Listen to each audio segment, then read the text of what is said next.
So let's start off first. My friend, you just tell briefly what happened to you, who you are, and what happened to you like you described it before. I am Daryl Brooks. I'm in Philadelphia. Okay. Take your mask off. All right. Daryl Brooks, Philadelphia resident. Here for about 2 years. I come out here to support our president, and this is one of the reasons why I wanted to be on the go to the poll to watch. A lot of us were excited about the president winning a second term, and a lot of individuals, African Americans in Philadelphia, were, especially men, were talking about the 401k plan and how they were excited because their finances. So when I go to the poll, it was basically they put us at 20 feet away, and they said no cameras, no phones, you cannot take pictures. I was even harassed by some of the Democratic Party poll watchers, and that is also recorded. And then next thing you know, it was 6 feet away, and they still would not allow us to see anything that was happening. We saw people working on the ballots, but we didn't know any names. We didn't see anything. We don't know if people voted twice or 3 times. We didn't know if people were dead. People were voting, but we were there and we were watching.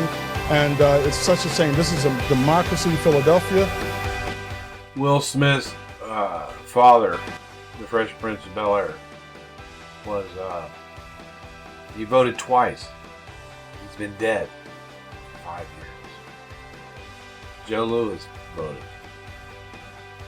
He's been dead for 2 years. And they did not allow us to see anything, and it wasn't corrupt enough. But give us the opportunity as poll watchers to view all the documents, all the ballots. And listen, you know, we just want a fair election. And we viewed that it was not fair at all. It was not fair to allow us to, we could allow us to look at the ballots, some ballots, but nothing. It was, we were kept away from everything. Thank you.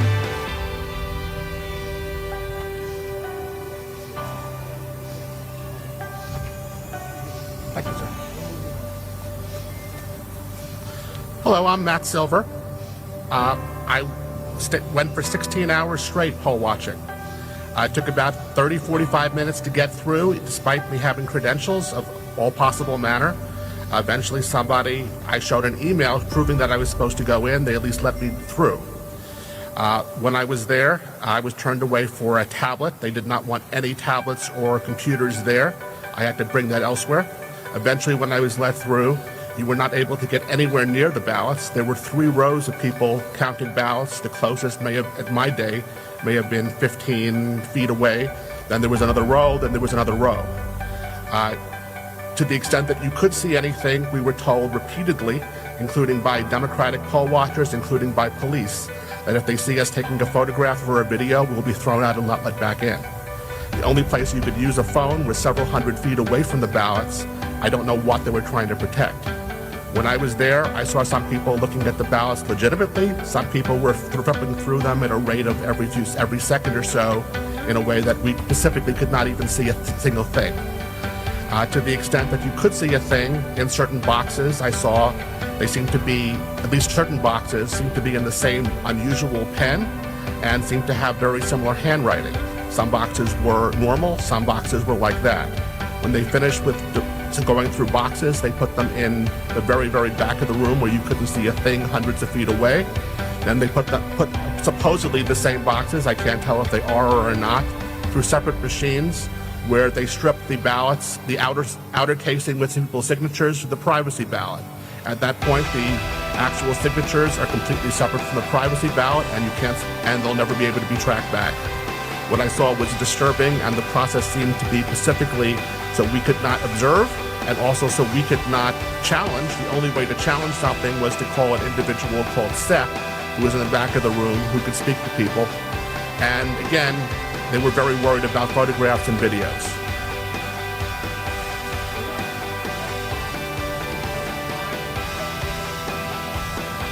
How were you chosen? I was asked both by my local ward and the Republican National Lawyers Association. I responded to both. I was willing to do so. There was some type of vetting process, including my bar number and I guess my credentials, and then I was accepted. You're an attorney, right? I am an attorney.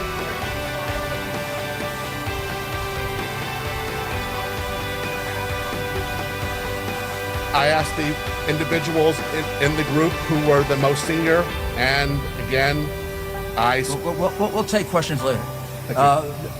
When you moved 6 feet closer, as far as you knew, was that based on a court order?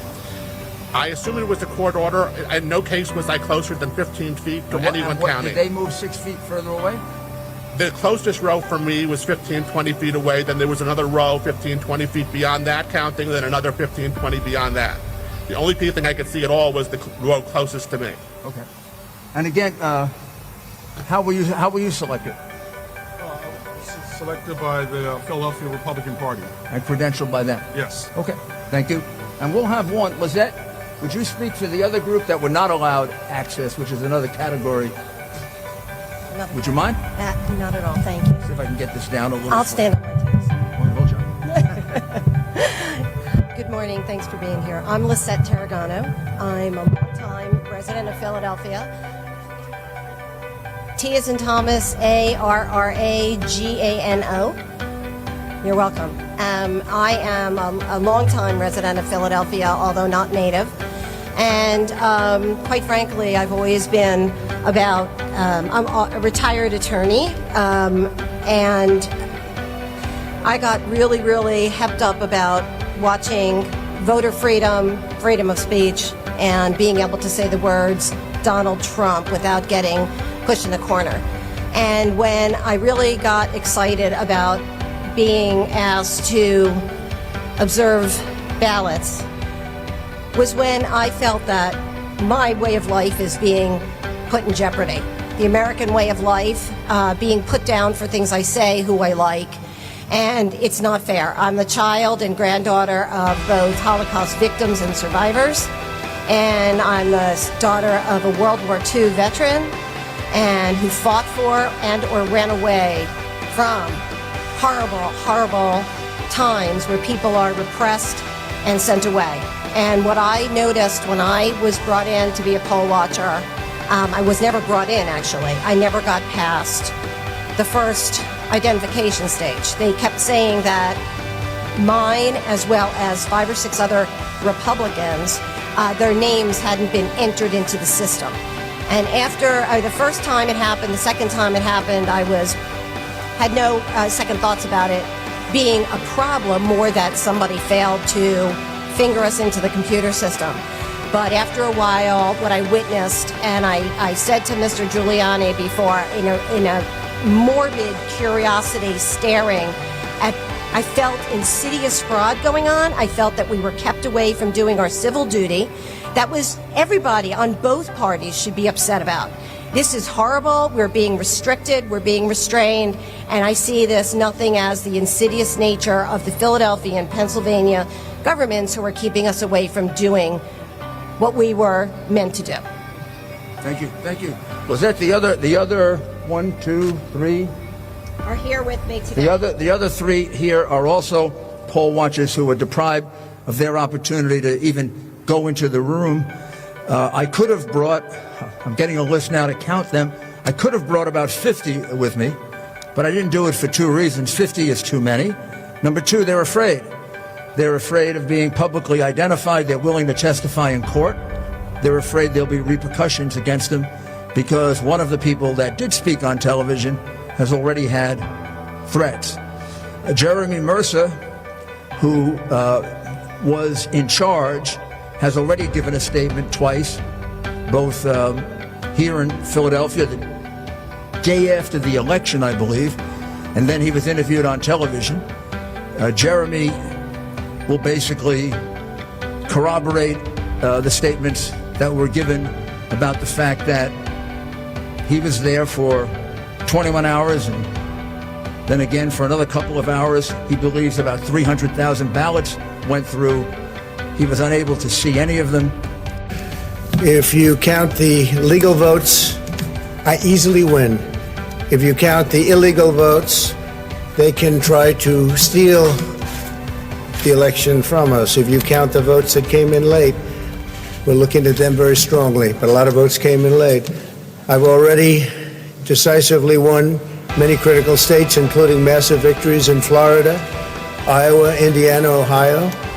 To name just a few, we won these and many other victories despite historic election interference from big media, big money, and big tech.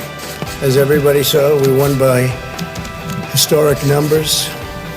And the pollsters got it knowingly wrong. They got it knowingly wrong. We had polls that were so ridiculous, and everybody knew it at the time. There was no blue wave that they predicted.